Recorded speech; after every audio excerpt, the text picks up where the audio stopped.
Let's try. Let's see. Let's see if we can do it. I'm David Feldman, I think, and I have a correction. On yesterday's show, I said that the low-level Justice Department official who Donald Trump wanted to name as acting attorney general in the waning days of his administration, Jeffrey Clark, was a graduate of Harvard Law. I was incorrect. Jeffrey Clark is a graduate of Harvard College. He earned his law degree, however, from Georgetown, not Harvard Law. I was wrong, and I apologize to all you spastic colons and $5,000 suits wearing Harvard Law degrees on your sleeves. I apologize if I offended you in any way. That was not my intention. My intention was not to offend you. My intention was for you to look in the mirror and realize you're an anti-democratic, sociopathic, intellectual bully who thinks there are two types of people in this world, those who wait and those who are waited upon. My intention was not to offend graduates of Harvard Law School. It was to curse their values, the way they are raised and the way they are raising their idiot children. So please accept my apology, Harvard Law School graduates. I was merely trying to point out that you are the cancerous rot in our system. Your self-righteous arrogance provides the intellectual undergirding to murderous elitists who think they deserve to be treated better than the rest of us. I did not in any way mean to offend graduates of Harvard Law. I merely want to curse your very existence as well as your hideous children. I just want to gently help you realize that you should have never been born. That's all. I merely wanted to point out that you and your wives, husbands, and wretched, wretched children in their private schools, all of you chase the wrong things, and you are incapable of understanding that the cause of your misery, the cause of all your deep-rooted unhappiness, is the subconscious realization that you are the cause of everyone else's misery and unhappiness. That's all I was trying to say. I did not want to offend any graduates of Harvard Law. I just wanted to gently suggest that nothing good ever comes out of Harvard Law. Just arrogant douchebags who dedicate their lives to charging a lot of money to assist oil companies, health insurance companies, and gun manufacturers to get away with murder. I'm just saying Harvard Law graduates are serial killers with manicures. That's all. I don't want to offend anybody who graduated from Harvard Law, which is the lupus permeating the Democratic Party, propping up self-deceiving neoliberals, allowing them to think their hearts are in the right place, all the while catering to private equity managers and institutional investors who pretend to care about unions and the environment, but work behind the scenes, decimating the social safety net, good-paying jobs with health benefits, as well as the air we breathe and the water we drink. I'm talking about you, Larry Summers. I didn't mean to offend anyone from Harvard Law. I merely wanted to point out that if every Harvard Law School graduate was rounded up by the state, sent to re-education camps for 30 years, and forbidden from ever practicing law again, America could find its way back on the road to recovery. Again, I didn't mean to offend any graduates of Harvard Law.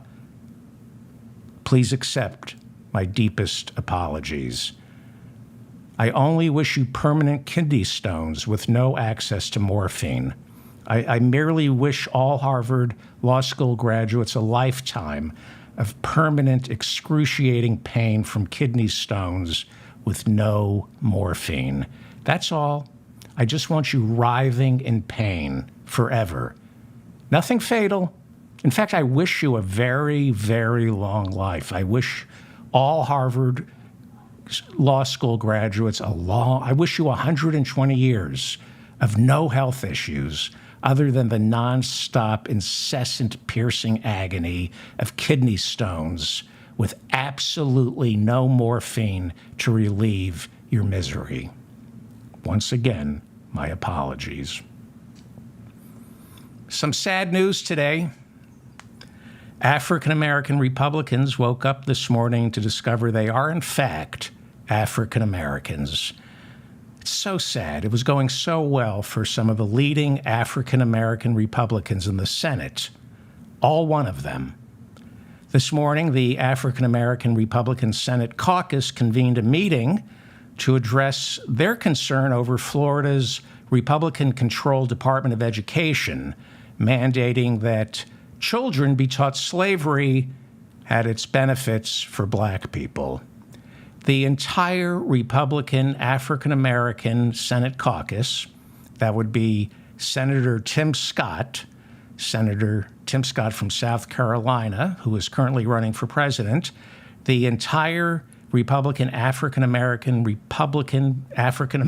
Senate caucus, that would be Senator Tim Scott, he told reporters in Iowa on Friday that he wholeheartedly objected to Florida middle school students now being taught that slaves develop skills which could be applied for their personal benefit. That teaching standard, has been implemented by his rival for the Republican presidential nomination, Florida Governor Ron DeSantis. Senator Tim Scott, the only African-American Republican in the Senate, told an audience of white Republicans in Iowa on Friday that, quote, what slavery was really about was separating families. It was about mutilating humans and even raping their wives. It was just devastating, unquote. That's a quote from Republican Senator and African-American Tim Scott. Wow. Are you even allowed to say that to a group of white Republicans in Iowa, especially if you're black? I don't think you're allowed to be a black Republican and make white Republicans feel uncomfortable about American history.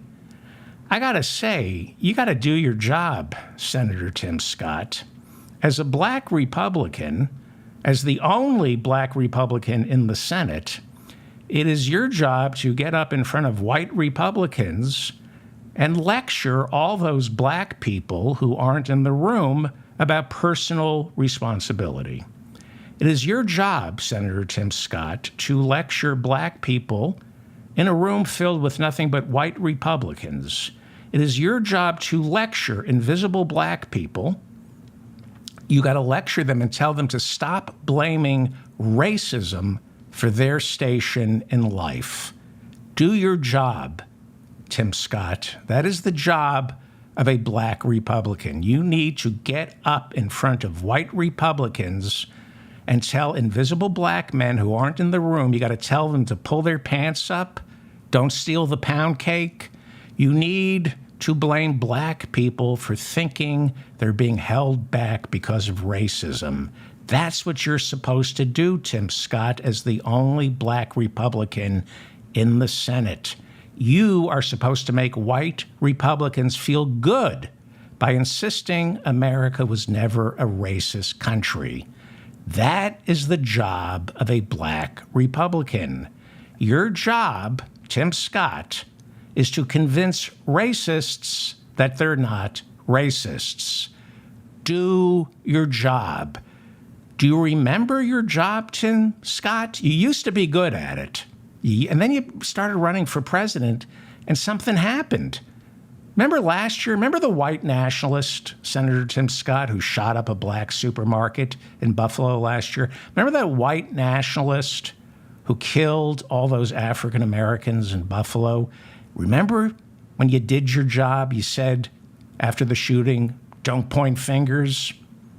Guns, go ahead and point those, but don't point fingers at white people. That's what you said. Remember after all those black people were mowed down by a white nationalist in Buffalo, Senator Tim Scott? It was last year. when you knew how to do your job as the only black Republican in the Senate. Remember you said America is not a racist country? That's what Republicans are paying you to say, Senator Tim Scott. Your job is to make white racists in the Republican Party feel good. And that was the job description when you signed up for it. Nobody told you it was okay to go off script. Your job as the sole black Republican in the Senate, your job is to soothe the delicate emotional state of fragile white racists. You must bear witness to their emergent inventory of imagined grievances. Now, you expect to get elected president, Tim Scott, telling white Republicans in Iowa that slavery involved the raping of black women and mutilating bodies? Excuse me? You need to talk to Larry Elder. You need to get with the Republican program. You need to start saying America isn't racist. You need to go back to the talking points. You need to say slavery saved the black man. Maybe you need to enroll in a Florida public school and have Ron DeSantis' Board of Education tell you what slavery did for the black man. All of a sudden, Tim Scott is realizing that those white Republicans who laugh nervously at his jokes, even though he's not telling any, all of a sudden, Tim Scott's discovering that all those white Republicans who can't wait to tell him how much they admire him, so long as he doesn't ask to use the bathroom in their home or date their daughters, all of a sudden, Tim Scott's beginning to suspect that deep down inside the entire Republican Party is racist. All of a sudden, he's discovering that? Now Tim Scott is waking up, dare I say, woke? That's not how it works, Senator Tim Scott, the only black Republican in the Senate. That's not how it works. You know, you don't get to take a job, a six-figure job with Exxon, and then suddenly say, hey, you know, we should do something about the oceans boiling. Has anybody noticed that the oceans are boiling? No, you're working for ExxonMobil. Make the oceans boil and shut up. That's what you signed up for, Tim Scott. Suddenly, Tim Scott discovered Nixon's Southern strategy to court the white vote by demonizing black people.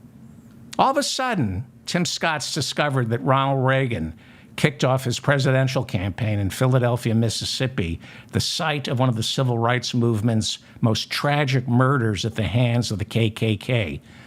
All of a sudden, Tim Scott's discovering that the Republican Party slashes the social safety net by lying, by convincing low-information white Republican racists that blacks, and only blacks, benefit from welfare, when in fact, more white people per capita are on welfare than black people are. But suddenly, Tim Scott, the only black Republican in the Senate, suddenly he's discovering that Republicans figured out a way to lock up more black people by having stiffer sentencing guidelines for crack cocaine than for the regular white cocaine their children snort. Suddenly, Tim Scott's discovering that when Republicans talk law and order, they're not talking about corporate crime. They're talking about black people. Where have you been the last 60 years, Tim Scott? Let me ask you a question, Tim Scott. Did you ever look around the Senate? Have you noticed, Senator Tim Scott, that of all the Republican senators, you're the only one with pigment? You think there might be a reason for that? Have you noticed, Senator Tim Scott, that 90% of black people would never vote for a Republican? I don't know. You think there might be a reason for that? You think all those black people who wouldn't step anywhere near a Republican politician, you think they might know something you don't? Have you seen all those cops, white cops, shooting unarmed black men in the back, and all your Republican colleagues who call the cops heroes? Did you notice all the Confederate flags on January 6th, Tim Scott? Have you noticed all the white nationalists who support the Republican Party? You know, David Duke, the KKK, neo-Nazis, they all support the Republican Party. Have you noticed, Tim Scott, all those Republicans on Fox News who lie about black people, saying that they're genetically predisposed to crime? Have you noticed all those anti-woke purveyors of race science? Have you noticed they all seem to be Republicans? You think there might be a reason for that? You think? Remember Kyle Rittenhouse, who killed 2 unarmed Black Lives Matter protesters? Did you ever notice how white Republicans and everybody on Fox News treats Kyle Rittenhouse like he's the second coming of Pat Buchanan? But suddenly, Tim Scott, you're discovering that there's racism in the Republican Party? It's too late. Do your job. You decided to become a black Republican. Do your job. It is your job to make racists feel like they're not racist. That's your job. You're suddenly, you're turning into the stripper who walks out on stage and says, I'm not going to take my clothes off. I'm just going to dance for you tonight. No, that's not what we're paying you for. Take off your clothes. We're not paying you for a sudden surge of dignity and self-respect. Go do that someplace else, not in the Republican Party. Take off your clothes, Tim Scott. Strip. Now is not the time to suddenly lecture your Republican brothers about slavery. They don't want to hear woke propaganda, especially from a black Republican. Now, maybe you forgot the job description, Tim Scott, of a black Republican, so let me remind you just so we're clear. You, as a black Republican, are supposed to hate black people just as much, if not more so, than white Republicans. It is your job, Tim Scott, to convince white racists that they're not racists, because they can point to you and say, how can I be racist? I like Tim Scott, and he's black. I mean, I don't really want to shake his hand, but I like him, so that means I'm not racist. I'm not racist. I like Tim Scott. I hate black people, but I like Tim Scott, so I'm not racist. Suddenly, Tim Scott is speaking out because the state of Florida is defending the enslavement of blacks. Where have you been for the past 60 years, Tim Scott?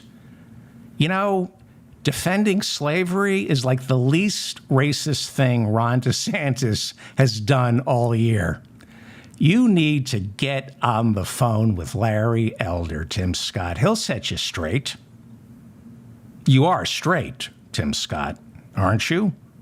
I mean, there's no wife, no girlfriend. Last time I checked, you ran for office claiming you're a virgin who opposed premarital sex. You are straight, right?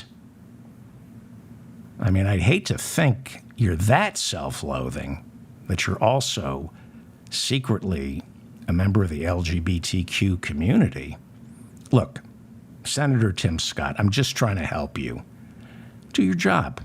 Now, you and I know what your game is. You are a mediocrity. You're not an idiot, but you're not Cornel West. You're just okay. Which means if you were a Democrat, you'd be another African American, and there's no fast lane to the top for someone like you in the Democratic Party. In the Democratic Party, you're not even a dime a dozen, Tim Scott. Same goes for me. I'm nothing special in the Democratic Party because the Democratic Party looks pretty much like me or you, Tim Scott. They don't need us. But if you're a black man in the Republican Party who rails against affirmative action, well, then you get to be the biggest beneficiary of affirmative action in America. Tim Scott, biggest beneficiary of affirmative action in America because he's a black Republican who's against affirmative action. Put that man out front, make him a senator because he's special. Not in the Democratic Party, of course, but in the Republican Party. What's better than a black racist? Give him your love, white people. Look, Tim Scott, you made your pact with the devil. It's too late. It's too late. You're not allowed to tell white Republicans that slavery was America's original sin. Go join the Democratic Party if you want to talk that way. You can't be woke. No woke propaganda in the Republican Party. That's why it's being outlawed in Florida. You can't teach that slavery was bad in Florida because for Republicans, education isn't what people need to know. Education is what makes people feel good. No, Senator Tim Scott, the only black Republican in the Senate, you must focus on all the positives of slavery, the way Ron DeSantis does. You need to start saying that plantations were technical schools, vocational colleges, where generous white men took time out of their busy schedules to school slaves on sewing, picking cotton, and working with tools.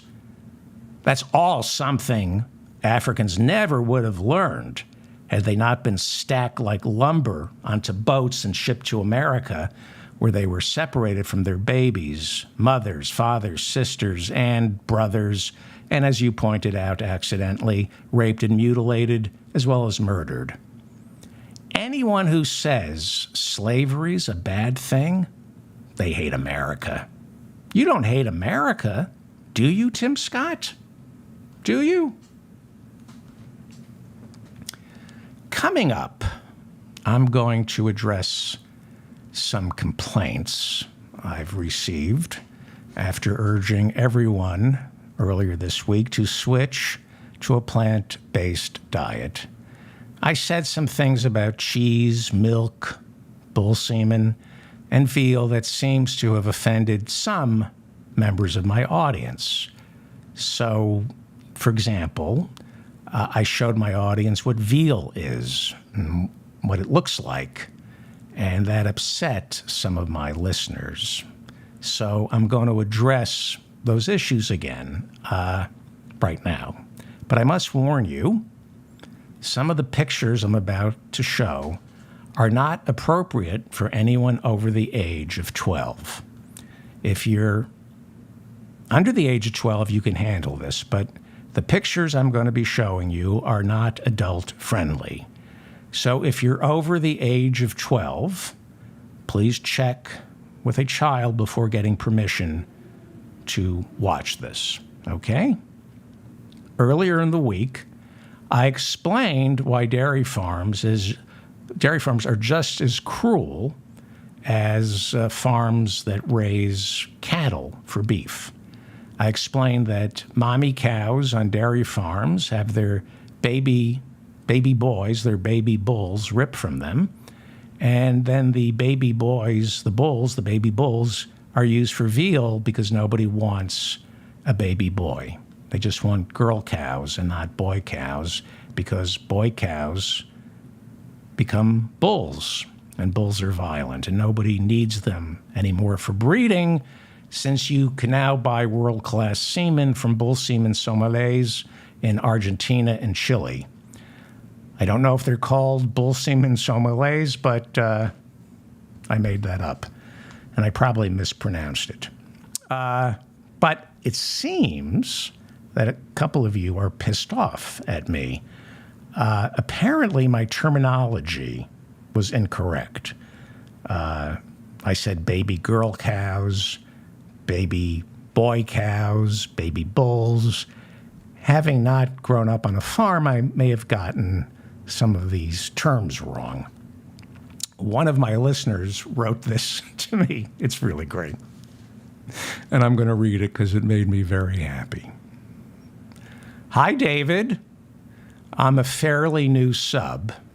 She goes on to write, and yesterday you said some things that were not exactly true about bull cows. There is no such thing. Bull calves, yes. A female calf is called a heifer. After this heifer has a calf, she becomes a cow. All caps, because I'm ill-informed. Then she goes on to write, now, back to bulls. If they are neutered, they become steers. I grew up on a 160-acre dairy farm in Climax, Michigan. She's not joking around. I looked it up. There is a Climax, Michigan. I believe it's named after its world-famous bull semen, no doubt. There is a Climax, Michigan. It's right next. All right. Anyway, she goes on to write, I love a good steak. Okay. Well, as long as we're correcting each other, it's not called a steak. It's called a red meat artery clogger. I didn't grow up on a farm, but I know that we don't call them steaks. She goes on to write, I'm a meat eater. Again, maybe they didn't teach you this in Climax, Michigan, but they're not called meat eaters. They're called planet killers. She goes on to write very angrily, your ignorance is astounding regarding cow belches releasing methane into the air. I have never, ever heard a calf, cow, steer, or bull belch. To which I respond, how could you over the deafening din of your own? Thank you for that letter. It made my day. I love well-written, hostile corrections. Thank you for that letter, ma'am, from Climax, Michigan. Well, you know, you say that I'm a city slicker, and I'm not really a farmer, but I kind of am in my own way. How do I do this? Again, if you're an adult, I recommend you turn this off right now because it's about to get really ugly. I am a farmer in my own way. My apartment has a laundry room, and so I go down to the basement where I whip out my old chemistry set. And, you know, technically I'm not a farmer, but I've been fermenting animal stem cells. And I'm growing my own cruelty-free lab-grown chicken. And I'd like you to take a look. This is lemon chicken, cruelty-free. This is no-kill chicken, no-kill lemon chicken. I take animal cells and create my own lab-grown meat. And this is no animal slaughtered, no pain. It's just cultured meat. It's just cultured meat. And, of course, it reduces the carbon footprint. Unlike the people in Climax, Michigan, there's no need for grazing, no need for fertilizer, no runoff into the water table, no animal waste. And I do it all down in my laundry room in the apartment building. I use one of the dryers to cultivate the meat, to speed up the fermentation. And, I mean, look at these. These are broilers. You can see that I've manipulated the amino acids to fold in on themselves, and I get the cells to create fully formed chicken meat, lemon chicken meat. Look at that. All the muscles and the connective tissues are packed in there. No pain. This meat is ample, moist, fork tender is how it's been described to me. Never soggy. And even though it's lab grown, chicken, there's a fiery, earthy taste. There's a robust richness where you can actually taste the soil upon which these chickens were not raised. There is no soil, and yet there's a nutty, full-bodied flavor. And I get that. I accomplish that by picking the right stem cells. This lemon chicken, it's just, you just heat it up. It's zesty. It's tart. Never sour. These are the roasters, and they're never stringy. They're precious, fluffy. They work great in a stew. If you don't want to make lemon chicken, you can stir fry them. They're great baked or cold or charcoal broiled.